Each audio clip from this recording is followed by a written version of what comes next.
Olá, seja muito bem-vindo à nossa segunda aula prática com o assunto ainda de levantamento.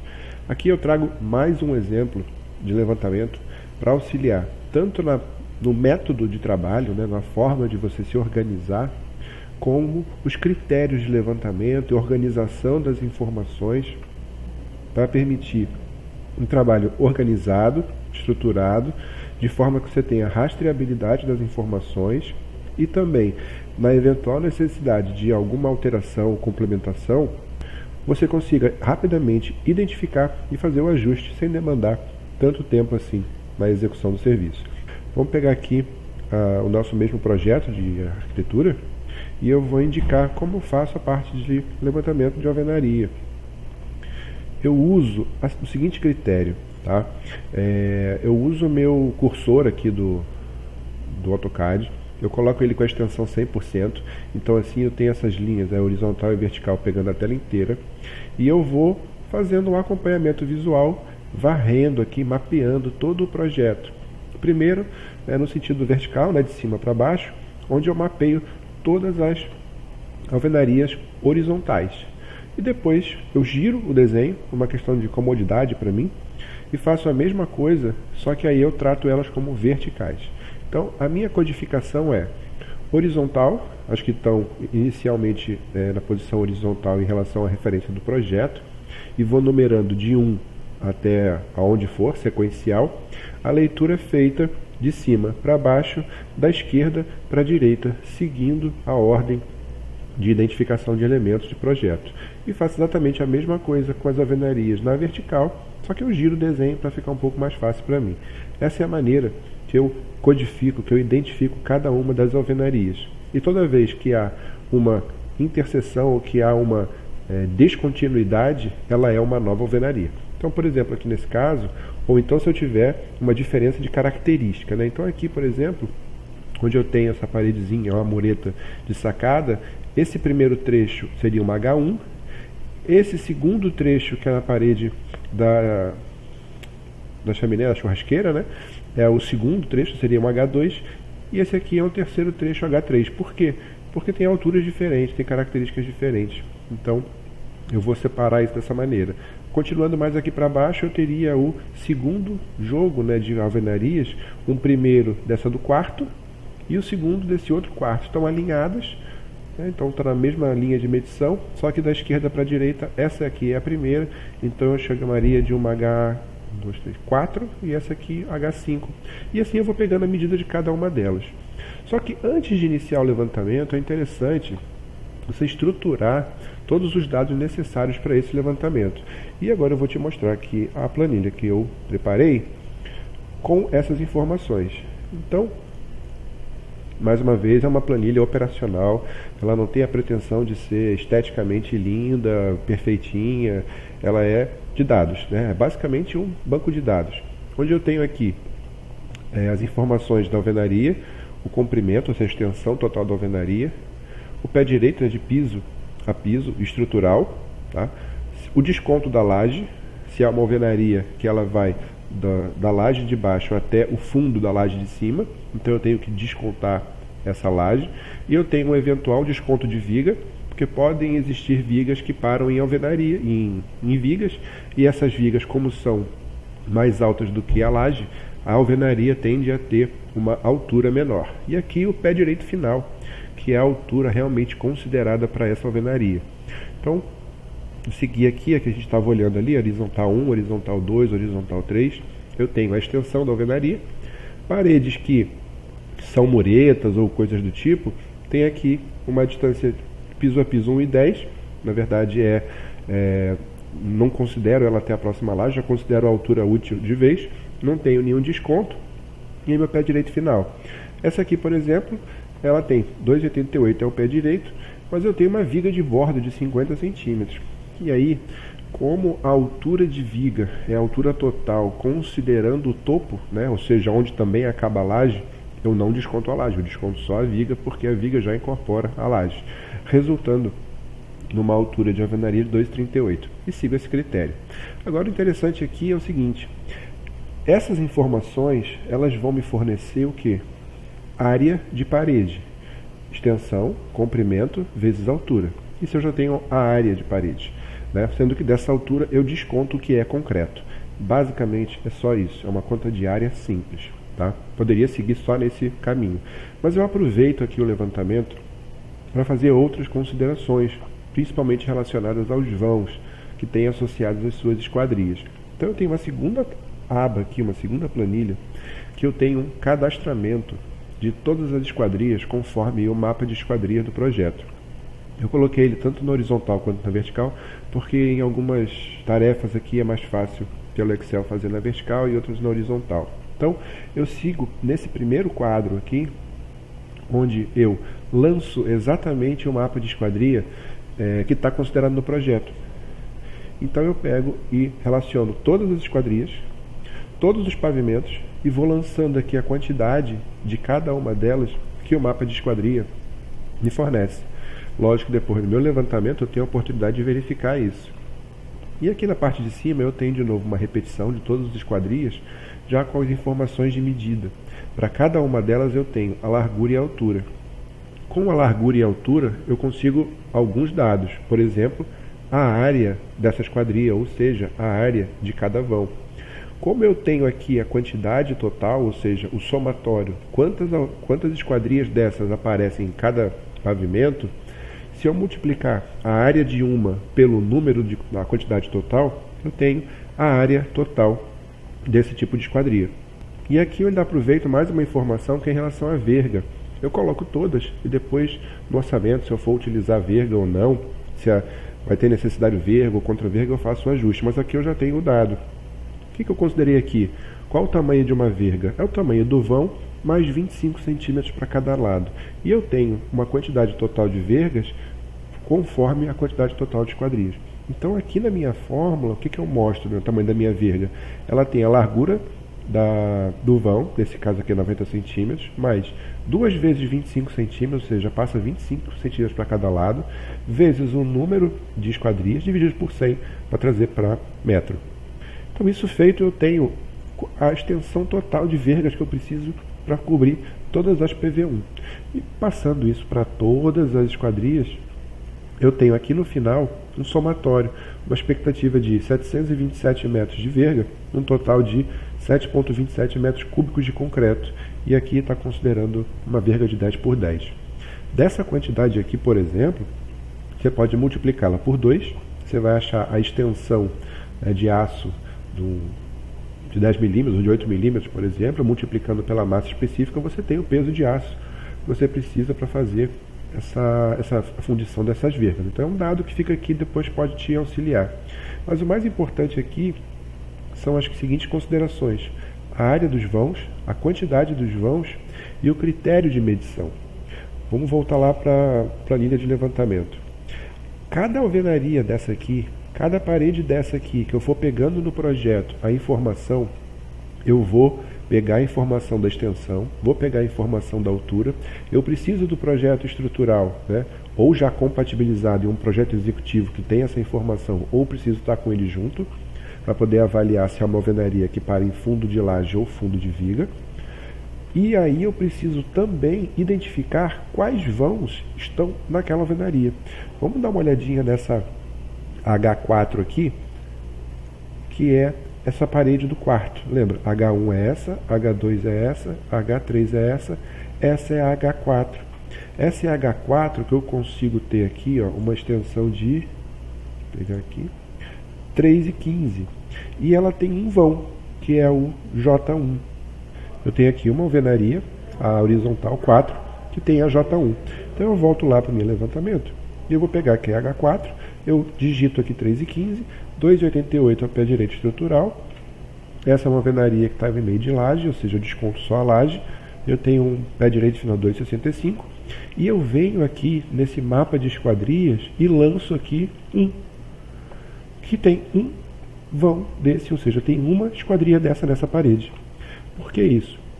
Aqui é uma forma de eu conferir, ter um levantamento de esquadria. Se eu somar essas colunas aqui, ó, eu tenho aqui em cima o total de esquadrias por pavimento e a totalização, o mais importante aqui no final. Isso aqui é só uma essa parte de cima está só replicado essas informações aqui, né? Essas, na verdade, são essas aqui de cima. Então aqui do lado eu tenho os meus quantitativos. Agora olha que interessante, o critério de levantamento e orçamentação utilizando composição unitária, ele não considera empreitada, ele considera que, por mais que seja empreitada, o que é uma empreitada? É eu terceirizando para alguém o serviço.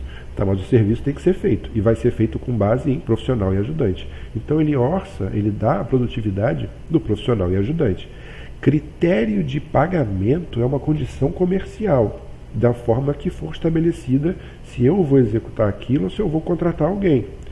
Então, desconta vão, não desconta vão, considera faixa, não considera faixa, são critérios comerciais. Eu só preciso cuidar para não orçar de uma maneira e contratar de outra e haver um descompasso. Que descompasso é esse? Vamos avaliar aqui. Aqui eu tenho a quantidade de vãos. O que eu vou fazer? No começo da planilha eu identifiquei a área total. Então eu vou pegar a área total de cada parede e descontar os vãos. Por quê? Porque onde tem vão, eu não tenho material e eu não executo serviço. Aquilo não entra na contagem da produtividade. Por quê?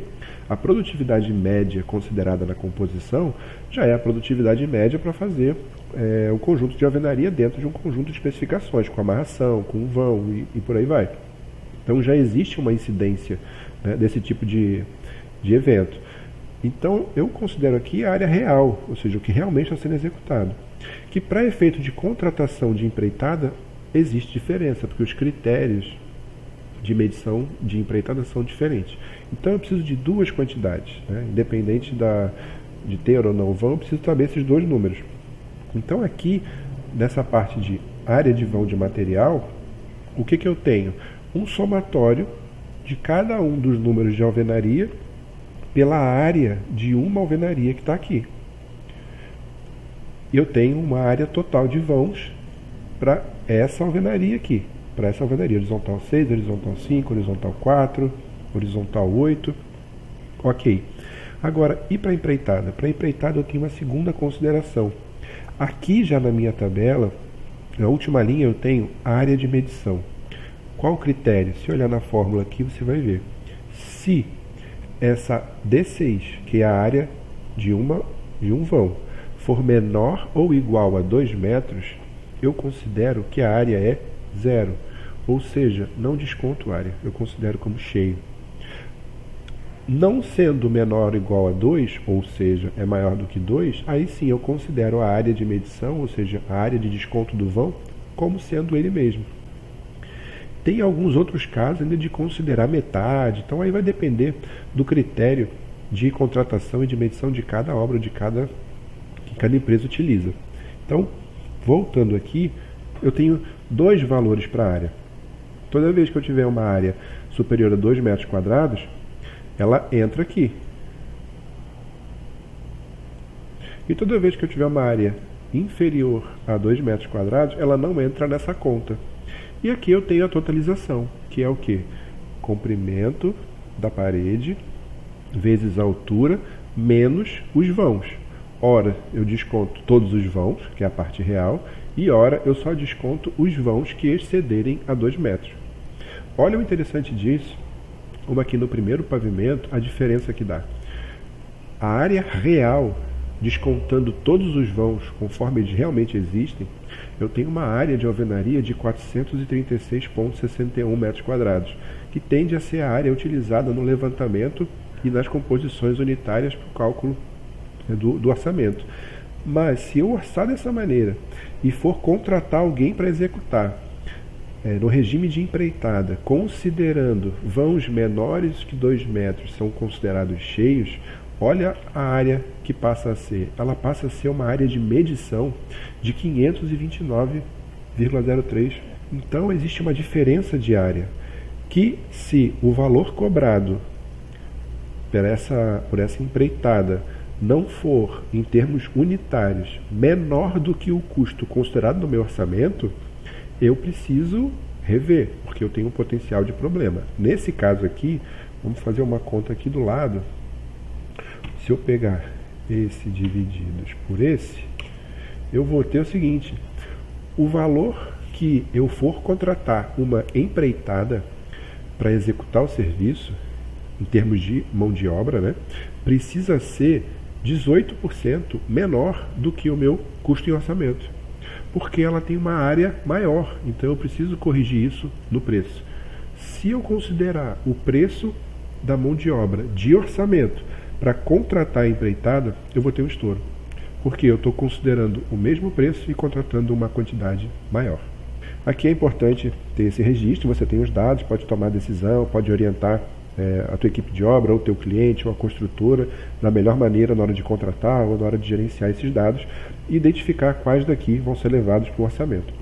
A gente que faz orçamento via empreitada. Eu vou fazer orçamento por empreitada mesmo, eu não vou colocar composição unitária para serviço, eu vou usar lá serviço, empreitada e vou colocar uma quantidade. Ok, você vai ter duas linhas, uma linha de alvenaria, serviço, empreitada com 529 metros quadrados e uma linha serviço, alvenaria, material com 436 metros quadrados, porque aí você não vai comprar material para fechar os buracos, né? Você vai comprar material suficiente para fazer exatamente o que precisa, só tomar esse cuidado. E outra parte importante é que você tem aqui um conjunto de informações que te ajudam bastante. Além de você ter área de vão, né, área de todos os vãos, você já tem aqui do lado uma estimativa para a verga, né, e contra a verga, dependendo se você for utilizar. E aqui você já tem pronto um levantamento das suas esquadrias, que facilita bastante, por exemplo. E aqui do lado eu coloquei uma anotaçãozinha, onde A é alumínio, MM é uma porta de madeira especial, AV é alumínio com vidro, VT é vidro temperado, e o que mais faltou? M é madeira. Acho que já foram todas, né? Vidro temperado, ok. Se eu precisar, de uma maneira rápida, identificar aqui qual é a quantidade que eu preciso contratar de empreitada de pintura para a porta de madeira, eu consigo aqui fazer um filtro de maneira que mostre, por exemplo, eu quero ver só as portas de madeira. Então eu tenho todas as portas de madeira, aqui a área total, e eu posso pegar um somatório dessa área aqui. Pronto, eu já tenho um somatório aqui de 148,47 metros quadrados. Normalmente, critério de medição para pintura de portas, né, de janelas de madeira é a área do vão vezes 3, que é um lado o outro mais o requadro.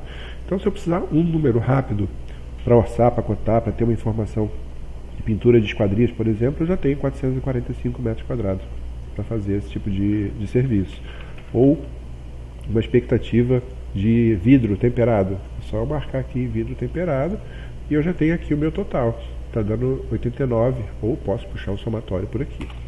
Se tiver um pouquinho mais de habilidade, e você pode organizar isso e trabalhar com tabelas dinâmicas. Então você busca aí dentro do Excel a ferramenta de tabela dinâmica, outra que trabalha com Excel em inglês é o Pivot Table, que você faz essa segmentação e essa análise de dados automaticamente. Ele vai te dando já todas as informações conforme essa variação de dados aqui. Isso que eu particularmente gosto muito de trabalhar com o Excel como se ele fosse um banco de dados, com as informações estruturadas por colunas bem separadas.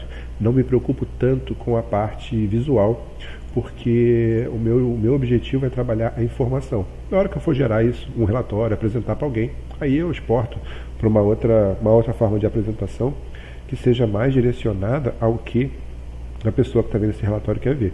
Mas o importante aqui é eu consigo ter o total de alvenaria para usar no meu orçamento, no meu levantamento quantitativo. Eu consigo ter a discrepância entre material e empreitada, se for o caso. Eu consigo fazer uma verificação e uma validação do quadro de esquadrias do projeto. Eu consigo ter um pré-levantamento no meu gasto de concreto e aço, de verga e contra verga, e eu consigo ter todos os totais de alumínio, vidro, pintura, esquadrias de madeira e tudo mais que for necessário, tudo pelo mesmo levantamento. Na eventualidade de uma alteração de projeto, na revisão 15 do projeto, essa alvenaria aqui sumiu. Essa alvenaria aqui do meio ela não existe mais, porque o cara comprou 2 apartamentos, ele juntou isso aqui tudo, preciso atualizar. Eu vou fazer só a contagem para ver a qual alvenaria se refere. Essa aqui é a alvenaria vertical 15. Venho aqui no meu levantamento, procuro aqui a vertical 15 e faço a alteração dos dados dela aqui. Automaticamente todo o restante é atualizado. E só o importante, gravou, fez uma planilha de levantamento, fechou os dados, utilizou. Amanhã teve alguma alteração, salva essa revisão como revisão 1, como revisão 2 e mexe nela. Não altera a sua base original. Sempre salva como uma nova revisão e aí sim você grava e você tem um histórico. Porque aí você consegue justificar e mostrar, olha, quando eu fiz esse levantamento, o projeto estava na revisão 2. Na revisão 2 era esse dado, está nessa planilha. A partir de tal momento, o projeto passou para a revisão 3, agora é outra planilha. Se você fica sobrescrevendo planilha, você fica sem a evolução dessas diferenças. Então, essa planilha também eu vou disponibilizar, ela também está disponível aí no material para baixar, para ajudar, para poder ser mais uma fonte aí de inspiração para você criar a sua planilha, para você criar a sua forma de trabalho. Eu comentei aqui da maneira que eu faço, mas independente, o importante é entender o conceito, qual que é o teu objetivo, a importância de ter as informações de uma maneira clara. E um outro dado aqui que também é bem importante, deixa eu só ver aqui. Essa aqui, por exemplo, esse é um dado muito importante. Você colocar, como eu já comentei nas aulas, colocar a fórmula do Excel. Não faz a conta na mão e lança a conta feita. Usa a estrutura da conta aqui. O Excel sabe fazer conta, ele é bom disso. A vantagem de você fazendo isso aqui, você sabe que na horizontal 11 são 2 pedaços de parede, um com 25 centímetros e outro com 65. É fácil você identificar onde que é. Na hora que você junta tudo num número só, fica mais complicado de você rastrear isso, né, de você identificar isso. Então, sempre que tiver números fracionados ou pedaços de informações, lança ali a conta e deixa o programa fazer a operação matemática, que numa eventualidade de você precisar identificar onde é que está isso é mais fácil. Então, dessa maneira que é uma forma de trabalhar, de levantar os quantitativos, de ter essas informações bem organizadas. A qualquer momento você pode puxar a informação daqui. A planilha está disponível para você baixar. Fica à vontade para alterar, mudar, adequar a sua forma de trabalho, organizar de outra maneira. A gente não para nunca. Assim, eu dificilmente tenho 2 obras com o mesmo conjunto de planilha, então me pedem planilha. Eu não tenho um conjunto pronto de planilha. Eu toda vez estou mudando, estou criando alguma coisa, estou fazendo uma atualização, porque eu preciso ter certeza que aquilo que eu estou fazendo é a melhor solução para aquele momento, para aquele projeto. Se eu ficar amarrado no modelinho pronto, eu vou estar perdendo o potencial de tirar alguma vantagem, de aproveitar alguma coisa, identificar algum erro. Então, eu não fico travado numa ferramenta só ou num modelinho só. Eu uso sim como parâmetro, como ponto de partida, mas tento sempre adequar a cada necessidade. Então, a planilha está disponível para download. Se tiver qualquer dúvida, sugestão, alteração, identificou, Daniel, fiquei com uma dúvida, como é que você considera isso? Deixa nos comentários que a gente vai trocando ideia e vai conversando por ali, ok?